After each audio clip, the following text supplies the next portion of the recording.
I want to apologize in advance if I sound weird. I am recovering from a cold. Luckily, it's just a cold, not COVID or anything, but I am still just like a little nasaled up. Hi everybody, welcome back to my channel. My name's Allie. If you're new here, hello. If you're returning, welcome back. Thank you for being here. I appreciate you. It is the end of October. It is, there goes Atlas. It is Halloween. I do not look Halloween-y right now. This will be turning into like a fairy costume thing. I'm only handing out candy to kids this year. I didn't go out to any parties or anything, so this will be a costume eventually. I also didn't decorate in here. I think I have a couple little pumpkins like over there, and I have like a Halloween scented candle out, but other than that, I've just been here vibing because I'm a homebody.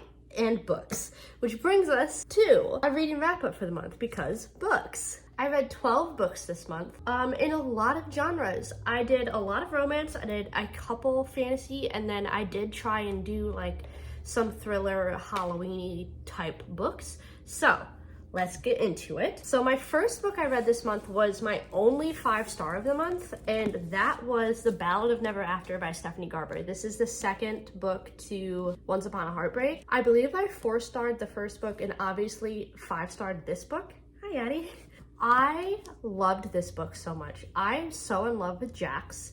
He is my newest fictional man pipeline. I love him. I obviously tabbed the crap out of it. This is the Barnes & Noble exclusive edition, so it's a little bit different of a cover. It's a signed copy, but also this book is incredible under the dust jacket. Look at this. Is this not the most gorgeous thing? Book itself says, "The rise and fall of the Valors, beloved royal first family of the magnificent North." And this is, if you haven't read the series, like a significant book that they like find in the series. So they made the book in the series the book that you have. And it's incredible, and I'm in love with it. I am in love with any book that's pretty under a dust jacket. Even if it's the worst book I've ever read, I'll keep it if it's pretty under the dust jacket. 5 stars for both the story and the aestheticness of the book. If you have not read this series, I highly suggest you do, especially if you liked Caraval. She is the author that did Caraval. I didn't like Caraval, so I was worried I wasn't gonna like this series, and I love it. Love it so much better than Caraval. But if you have not read this series, definitely YA fantasy romance. Very good. Lots of magic, mischief, mayhem. Love it, love it, love it. For the love of God, read it. So then after that, I read a lot of Kindle books. I haven't gone and read Kindle books in a while, so I was happy to get back to them. So the first Kindle book that I read this month, I gave 4 stars, and that is Night Circus. So this came across to me on my TikTok, as most of my books do, by a newly releasing author. I would say that this is YA right now, but she is trying to turn the next few books more NA, but it was very good. I liked it. I definitely am curious enough to continue reading the rest of the series. We have Mud bathing himself in the background, which is fine. This is very kind of Throne of Glass adjacent. I think my biggest complaint with this was sometimes it got a little confusing, like timeline and character-wise. This is a multiple POV series. This follows like 6 main characters as they all kind of find themselves in together. Like it's 6 individual people that all meet each other on the way and become like a group. So you have 6 POVs going on at the same time. So that definitely can get a little confusing from time to time. But overall, I liked the story. Lots of magic, kind of dark magic. Main character, I guess, because they're all kind of main characters, is Ren. She has the wings on the cover. That is her. Her love interest is a guy with horns, which is hot. Basically, she's created by an evil king as like a nightmare. Like she terrorizes people and is basically like his personal assassin. And the way this world is there's like the real world and the nightmare world. You find out this king is the king in both worlds and like blah blah blah, and you're taking down this evil king while also like fulfilling this prophecy, and this group of people all come together and form the little group. There's a lot going on. So that is my biggest complaint, is it does kind of get confusing because there is a lot going on at some points. But overall, I liked it, I enjoyed it, and I do want to keep reading it. I find a lot of times with like new fantasy TikTok series that are like, oh, if you like Avatar, you'll like this. I never continue them. I never end up liking them. But this one, I probably will legitimately continue on. So yeah, if you want a new fantasy, little bit of romance to get into, check this out if it seems like it might be up your alley. So then also on Kindle, I read Court of the Vampire Queen.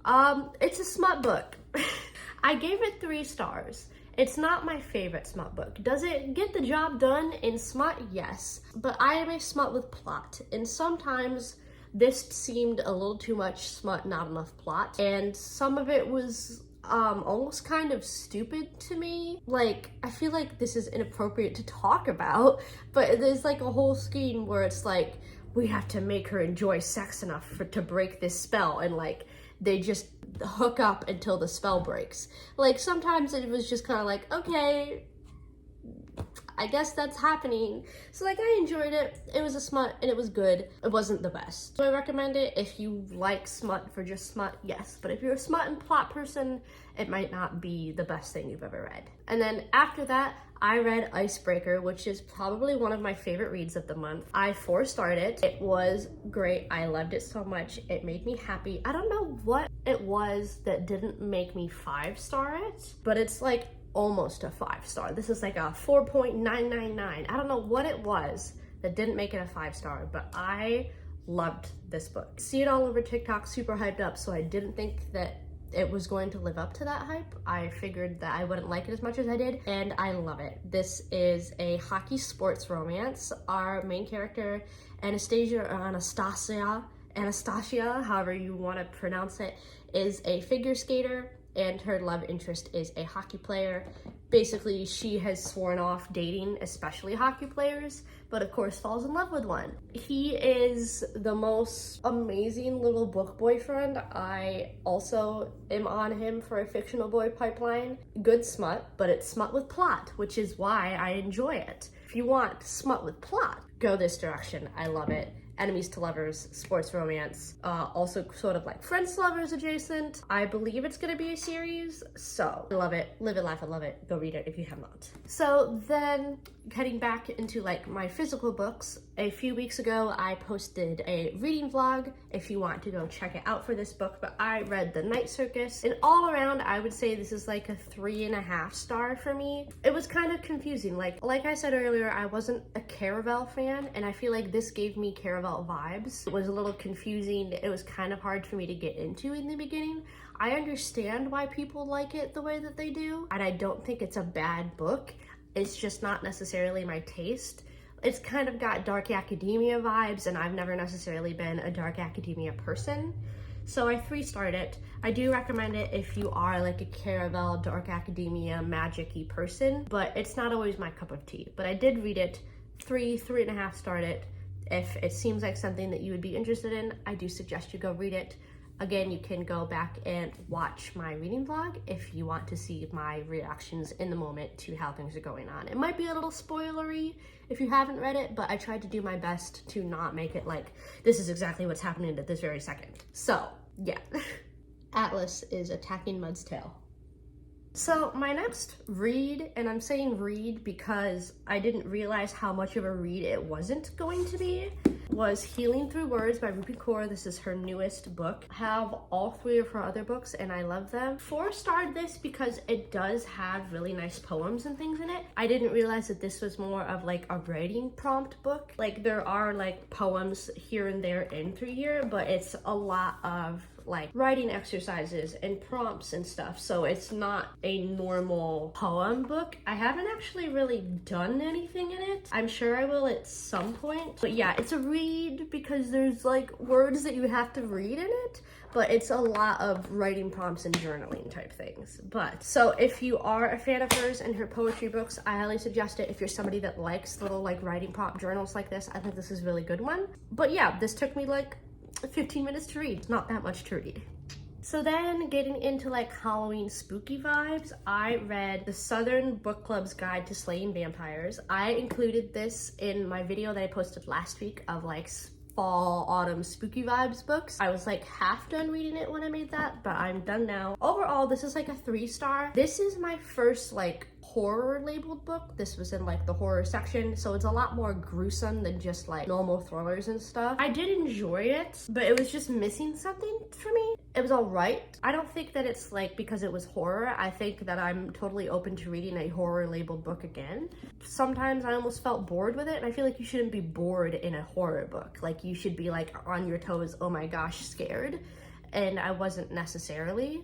I don't know if maybe even the horror label made me expect more things from it than what it gave. This follows our main character, who is a mom with teenage kids and like a husband that works a lot, so she doesn't really do anything for herself. So she has this book club with all of her other mom friends, and that's kind of her getaway thing she does for her self-care.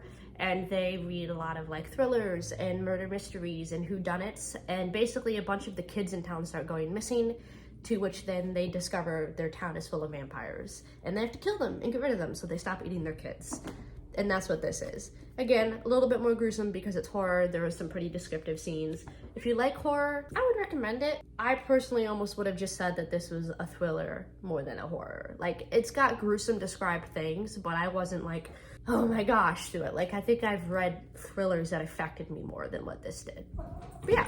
So then I went back over to romance and I read One to Watch. This book, I ended up giving 3 stars. It was kind of the same thing where I almost got bored with it here and there. The pace kind of slowed down, but I do really recommend people reading this. So this is like, if you like The Bachelor and like Love is Blind, kind of all the new era dating shows, I highly recommend you read this. This is all of those dating shows, but with a plus size main character, love interest, bachelorette. It's very eye-opening as someone who is not plus size, someone who has always been very small my entire life. I actually struggle gaining weight. I have been underweight my entire life. I had to be on special weight gaining food when I was a baby. Like, I need to gain more weight and my body just doesn't, which I'm not trying to brag or shame. Everybody's body does their own thing. I do not have in any way the experience of what someone who is plus size experiences. So for me personally, this was really like eye-opening into day-to-day aspects of people who are plus size, especially in the media or honestly just existing. I think we all know that fatphobic people will let you know they're fatphobic every 3 seconds. It was nice for me as someone who didn't experience that to see that side of things, which is I feel like the point of books is to get out and educate yourself. So I definitely really recommend it for that. I feel like it might be triggering to people that are already in that community because you're gonna be like reading hurtful things as our main character is experiencing them, but I do think that it's a really good book and I definitely recommend it. I did only 3-star it just because it kind of got slow sometimes. But basically, B is a plus size woman who starts like a plus size fashion blog, styling things for plus size bodies. And of course, since she's plus size on media, she constantly gets hate comments and bullied and things because of her weight. And she goes viral on the internet for calling out a really popular dating show for not having body inclusivity, never having plus size people. It's always 6-foot jacked Fabio romance novel looking men.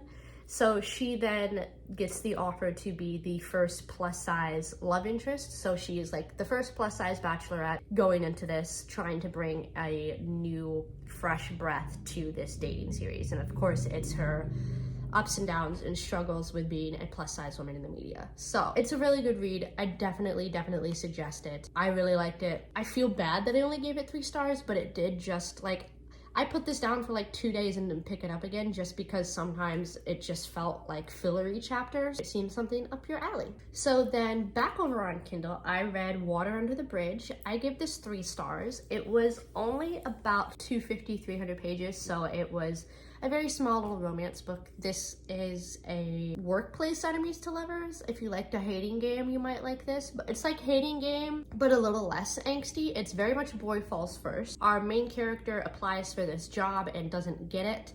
And the guy that tells her that she doesn't get this job ends up being her love interest. So she doesn't like him because he's the one that broke the news to her that she didn't get this job, and yada, yada, yada.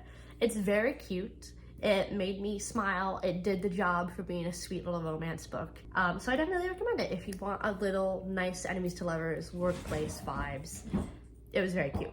Yeah. I read what was probably most people's most anticipated release of the year.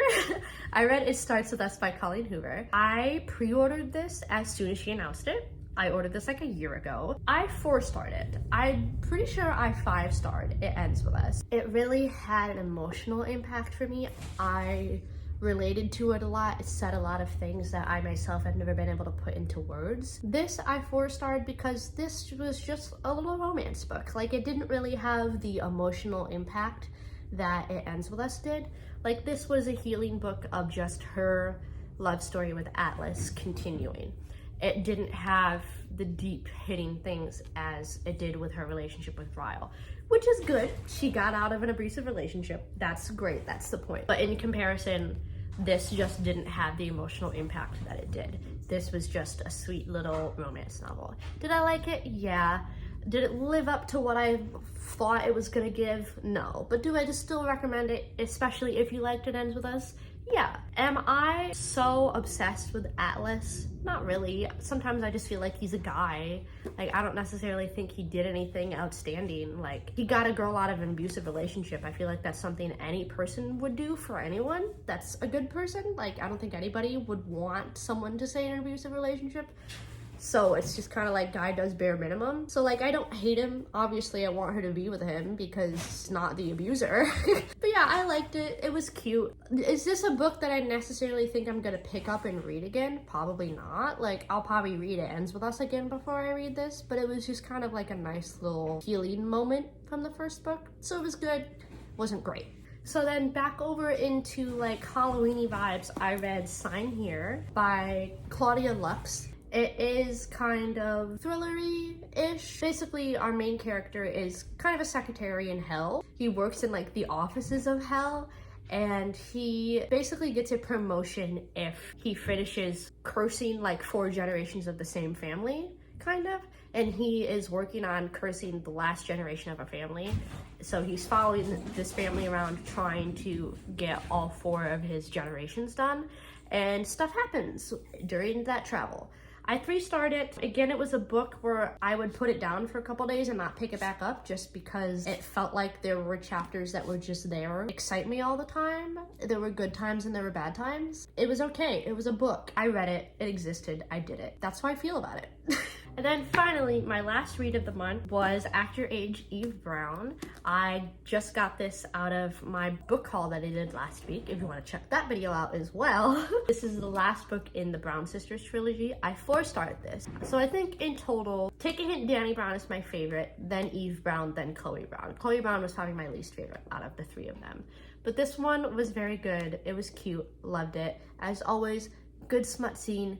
Great characters, great plot line. So this one specifically follows the youngest sister, Eve. She's being cut off from her family because she can never commit to anything. She'll have a job for a week and then quit, or say she's going to start this business and then never does. She'll do anything once, but usually never again. So her parents cut her off to try and get her to start her own life, where she ends up finding a cooking job at a B&B, where she then hits the owner of the B&B with her car and basically works there to make up for the fact that she injured the owner and he can't work, where their love story then ensues. The main love interest is also autistic, so it has autistic representation in it. It was very cute. I loved it. One of my favorite books of the month. Oh God. These are the books I read this month. God, it's a lot of hardcovers. They're heavy. Ta-da! I'm dropping them. Oh my God. This is too many hardcovers. Why did I read so many hardcovers in 1 month? Oh my God, I'm struggling. This is a struggle bus. We're back. These are all the books that I read in the month of October. Read 12 books. This is the most books that I've read in a month for a while. These past few months I've been kind of slumpish and haven't read a lot, so this is pretty good for me, getting back on the train of reading a lot of books in a month. My goal this year was to read 200 books a year. I'm probably gonna hit like 150. 150 is what I hit last year, so I was trying to push myself. Don't think I'm gonna hit 200. I think I'm at like 135 right now, so I think I can hit 150 by the end of the year, but we'll see. That's everything I read this month. Thank you guys for being here. I was sitting down and I was thinking last night, there is almost 500 of you here. At this moment that I am recording this, there's 488 of you, which is 488 of you more than I ever could have expected in my wildest dreams. It's insane. I was thinking that, like, I always had the intention of making this and putting videos out every week, but I figured I'd maybe have like 30 subscribers because it's just like my friends that subscribe to me because they're my friends and like they feel like they have to. I never expected there to be almost 500 of you. It has also been almost exactly a year since I started this channel. Almost 500 of you, almost a year later, is insane. So I wanted to talk to you guys. I was thinking about when we hit 500 subscribers that we're super close to, I want to do a little bit of a giveaway for you guys, which obviously I'll come back to when we hit 500. I wanted to, on my Instagram, a little spot for you guys to send me your Amazon wish lists if you have book wish lists.